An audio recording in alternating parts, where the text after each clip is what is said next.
right, so Mailbag? mail time. Mail time! I hate you. Don't worry, I'm not playing more Blue's Clues, guys.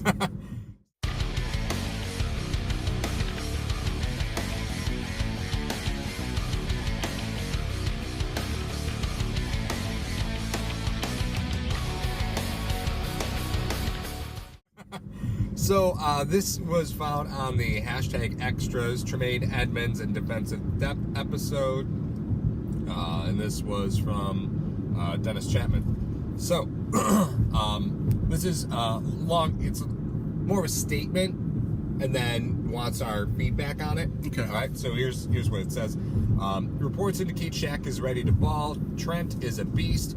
What do you think are the odds we could see Shaq at linebacker in some schemes with Trent on the field at end? I'm thinking rung D or blitz package. Second, if Shaq really lights it up, big if. Do we see an attempt to bring Trent back to the linebacker spot? I understand that's a harder scenario due to the 2 years of Trent putting size on to play end. You guys always have good insight, wondering your thoughts. So he's talking about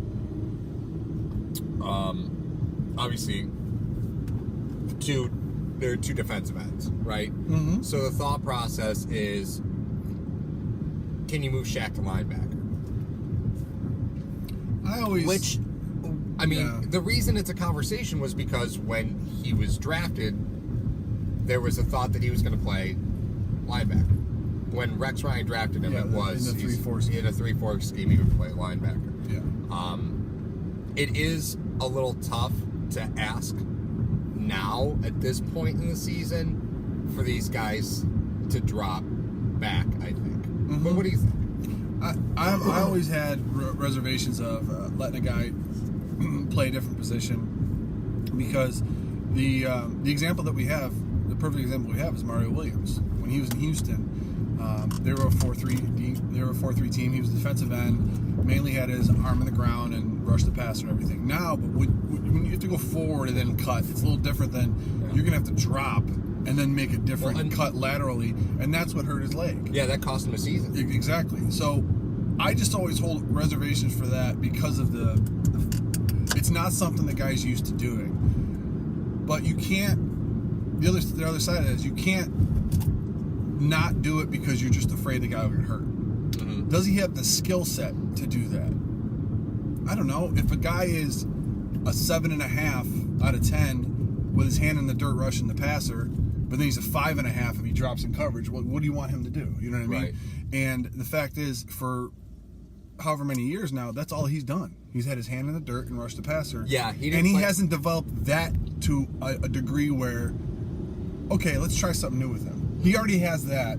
Let's do this. Well, I think there's a little bit of a precedent set in Buffalo where this kind of stuff has happened before. Look at Manny Lawson, right? Mm-hmm. Manny Lawson played defensive end with Mario Williams, and then he went to linebacker. But that happened in Cincinnati, and that took years for that skill set to develop. And he also thinned out quite a lot. Yeah, he was a little smaller, too. That's he was. He didn't put weight on. He took weight off. Right. And was able to do that. I don't know if Shaq has got the I'm going to trim 15 pounds gear in him yet. I don't think he's at that point in his career where he looks at it and says, I got to get thinner. I got to get more mobile, right?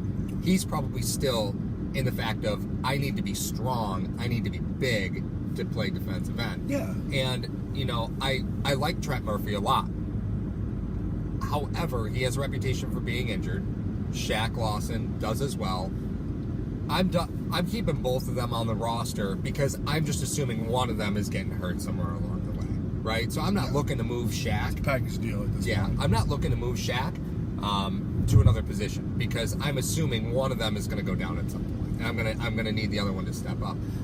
But with that, I don't really like Shaq Lawson. I didn't like the draft pick of Shaq Lawson when they said, "Oh, we're going to draft him, we'll move the linebacker." I didn't get that out of his. I watched a lot of Clemson. I did not get where they extrapolated that idea from, right? And a lot of people were saying, no, they'll draft him and move him to linebacker. It'll be fine. Or they'll draft him and he'll just be a small end in a 3-4. Mm-hmm.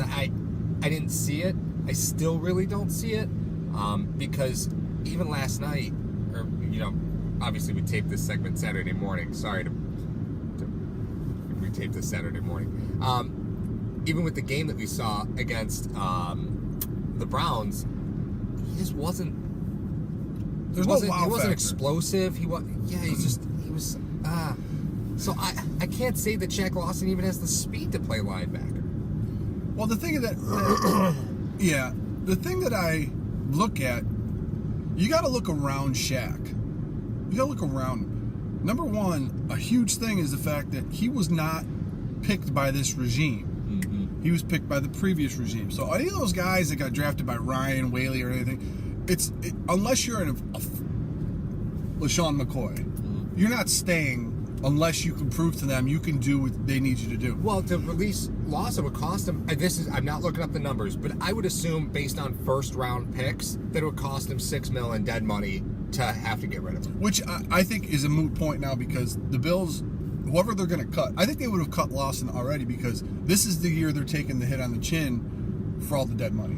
Because they're already 46 million. So they're like, listen, let's do it all this year. Yeah. That's one. I think that's a moot point. I think he'd have been cut if that. I think your point is excellent in the fact that Murphy and him kind of get hurt. So if you can cycle those two in with each other, hopefully they both stay healthy and they're both productive. The other thing is this. Shaq probably looked at it as like, listen, they got rid of Mario Williams. I came in. I'm playing next to a guy at the time, he had 11 years under his belt in Kyle Williams.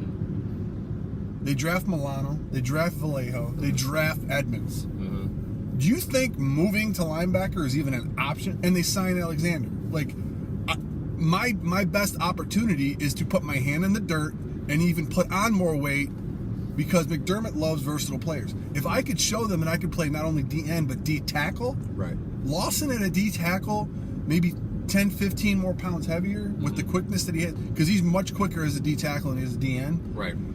Who knows? I mean, if he could show McDermott that he could play both of those positions, that's the direction he goes. He doesn't get lighter to try to play backer, because they draft who they want for linebacker. If he can get bigger and try to play down in that front, with those guys. That's an interesting thought, because when I think of Shaq Lawson versus Adolphus Washington, who I'm still shocked is on this team, I would think Shaq would be bigger. Because Adolphus Washington just doesn't strike me as a typical defensive tackle. He's just not heavy like that. He's pretty lanky. Thick. He's lanky. Oh yeah, but he's pretty thick though. Last year when we went to camp, I was walking next to Eddie Yarborough out to camp. I mean, it's kind of one of those surreal feelings. Like, we got to cover. Paul and I got to cover camp. Right. Yeah. So we're walking to the field with the players, and I'm walking right next to Eddie Yarborough. I'm like, you know what?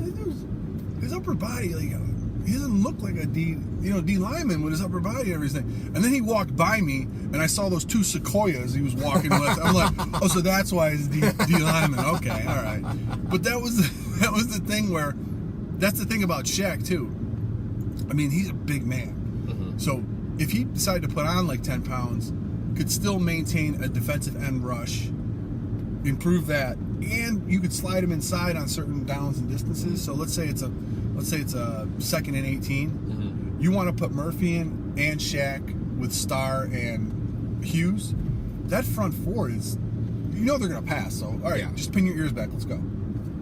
That'd be a great thing to do, but we haven't seen that progression out of Shaq and all the things surrounding him as far as his contract, and he wasn't drafted by this regime. It's a lot of things to kind of throw in there, but I mean, it's interesting to talk about, to try to see what he would do. I don't think linebacker is an option for him, because they drafted linebackers. This regime drafted linebackers. So your theory on Shaq is, if he's going to change positions, it'll be to D tackle. If he's gonna be a Buffalo Bill for the foreseeable future, he will still have to have his hand in the dirt and improve those. Yeah, those options. Do you agree with that? Yeah, I mean, could he play linebacker in a 3-4? I suppose, but I didn't like it when they drafted him for that, and I'm inclined to agree with you that putting him in the middle. I mean, the reality is he's not Charles Johnson, right? No. That's like McDermott loves to have those tall, lanky speed rushers on the outside. That's what he loves. Yeah. And Shaq's just Addison. not that. Yeah, and Mario Addison. Yeah, Shaq's just not that.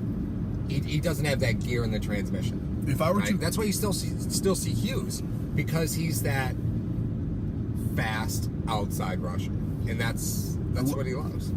if I'm not mistaken, I think Dick LeBeau is in Tennessee, or he may be out because Vrabel went there. But Right. the thing is, Dick LeBeau had Joey Porter and James Harrison. Those guys don't fit the mold of a typical. You don't see them in coverage as outside linebackers in a 3-4. No. That's what I think Shaq would be like if he had to be an outside linebacker. Because I don't remember those guys covering a lot. Right. They were just horses that rushed the passer and closed down gaps and everything. So, in that sense, I think that's all that would be. Yeah. Yeah. No, I'm with you on that. Well, I hope that answered your question. Yeah. Sorry about